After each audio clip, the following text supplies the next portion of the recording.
mempertahankan suara itu seperti apa sih? Rocker banget gitu. Terus genrenya kayaknya berbalik 180 derajat ke dangdut. Ya jadi memang dulu basicnya dari kecil saya nyanyi rock. Iya. Dangdut itu karena sebenarnya gitu, saya dari kecil tuh nggak pernah fanatik sama satu genre tertentu. Saya tuh pecinta semua genre musik karena buat aku setiap genre musik itu dia mempunyai kelebihan dan keunikannya masing-masing. Ditambah lagi kadang-kadang kalau kita nyanyikan penonton kita nih beragam gitu, nggak melulu satu suka rock, satu dangdut dan sebagainya. Jadi sebisa mungkin itu kayaknya kepengennya tuh bisa all round gitu. Makanya aku belajar juga. Nah, saat itu dangdut mungkin karena aku basicnya rock, ketika aku dangdut memang belajarnya dari karya-karyanya Pak Haji Rhoma Irama karena masih mendekati rock, karena belum bisa terlalu cengkok banget gitu. Nah ya udah pelan-pelan belajar dari situ. Pada akhirnya dulu kan suka ikut festival, terus ya dangdut juara 1, loncong juara 1, pojok sampai terakhir lomba lagu rock se-Jawa Timur itu aku juara 1.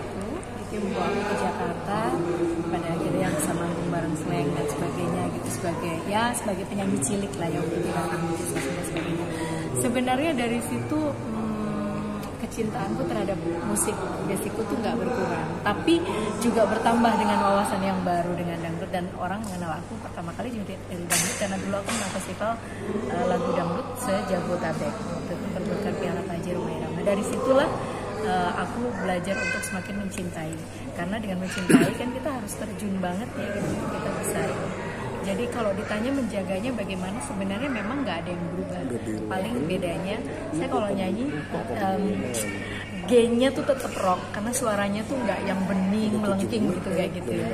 Memang suaranya tuh agak-agak parau, agak-agak serak gitu. Tapi secara cengkok ya kalau dangdut kan suka cengkok. Jadi kalau ditanya bagaimana maintainnya, ya pastinya nggak tahu ya. Aku tuh nggak punya trik khusus untuk menjaga suara, lebih kepada ya aku bersyukur dengan apa yang Tuhan beri, yang harus aku jaga, aku kembangkan gitu.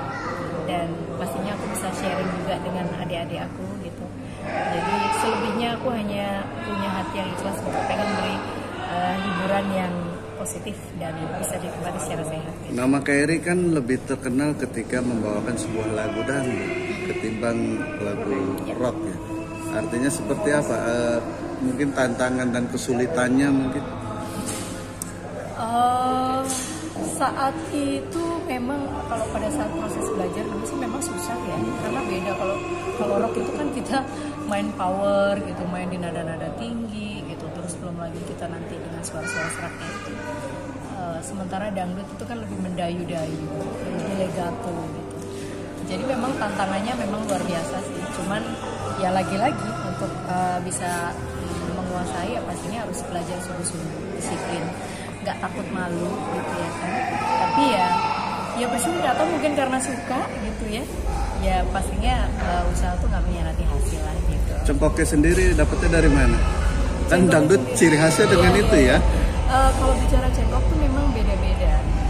Setiap bahkan penyanyi dangdut tuh punya cengkoknya masing-masing. Jadi nggak ada ilmu khusus bahwa cengkok yang bener pakemnya terus begini kan. Even saya sama gitu. Jadi aku punya cengkok aku sendiri gitu. Jadi kalau ditanya bagaimana, nggak tahu. Kadang-kadang keluar begitu aja. Tapi aku tuh selalu tertantang kalau aku harus menyanyikan lagu dari penyanyi lain siapapun dia. Selalu mencoba bagaimana caranya orang tuh nggak inget kalau lagu ini dia yang punya lagu, karena itu buat aku tanggung jawab itu adalah memperkuat karakter melalui lagu yang kita punya. Yang fenomenal kan lagu yang dibawakan ibu. Gimana sih sampai bisa meresapi, bahkan penonton juga terharu ikut merasakan. Muara Kasih Bunda, kenapa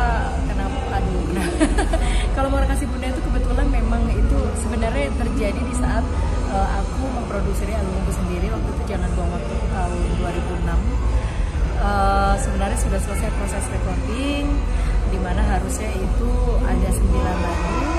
Nah setelah itu kebetulan ibu aku ulang tahun, jadi pas lagi ngobrol sama sahabatku Iqbal, pada akhirnya kita tiba-tiba ngobrol setelah proses rekaman selesai itu, ngobrol sama sahabat tuh tentang kok tiba-tiba ngobrol ngalor gitu sana sini, ketemunya di masalah ibu kita masing-masing. Terus aku bilang someday gue pengen jadi gitu, punya lagu memang aku bikin dia untuk aku gitu. Nah ternyata setelah berapa hari dia bikin lagu yang memang berisi tentang surat yang ditulis ibu aku pada saat ulang tahun aku kalau nggak salah yang ke-22. Jadi Adibal membuat lagu dari situ, ditambah lagi ada sedikit syair dari surat ibu aku yang kita berikan untuk ulang tahun. Nah ternyata pada saat kita mendengarkan waktu itu aku nangis, dan atas permintaan beliau lagu itu dimasukin di album sebelum rilis, karena menurut ibuku banyak sekali di luar sana maksudnya lagu itu relate, dimana biasanya kalau orang nyanyi lagu tentang ibu tuh kayak menggambarkan gitu atau menceritakan, tapi kalau Muara Kasih Bunda ini dia tuh berkomunikasi gitu bahasanya. Nah ternyata di luar dugaan memang lagu itu sangat-sangat membawa berkah. Maksudnya selain membuat para orang tua menjadi makin mengerti anaknya, membuat anak juga semakin sayang sama orang tuanya, lagu itu juga mendatangkan pundi-pundi ya luar biasa dalam kehidupan saya. Jadi kalau ditanya kenapa kok sampai nangis-nangis, karena memang itu true story, memang itu kisah nyata. Dan untuk proses rekamannya sendiri aja yang biasanya aku kalau satu shift itu biasanya 6 jam ya kalau di studio, biasanya aku udah bisa dapat 4-5 lagu, tapi untuk lagu khusus Muara Kasih Bunda aku 2 shift, itu ada 12 jam karena isinya cuma nangis, nggak bisa nyanyi, kayaknya dosa dan sebagainya gitu. Mau dong suara lagu Muara Kasih Bunda. Ini lagi ragam, pakai suara rendah aja ya. Iya, iya. Engkaulah Muara Kasih dan sayang, apapun pasti kau lakukan demi anakmu yang tersayang. Masih Pak backnya di Lesti Mbak. Tadi udah.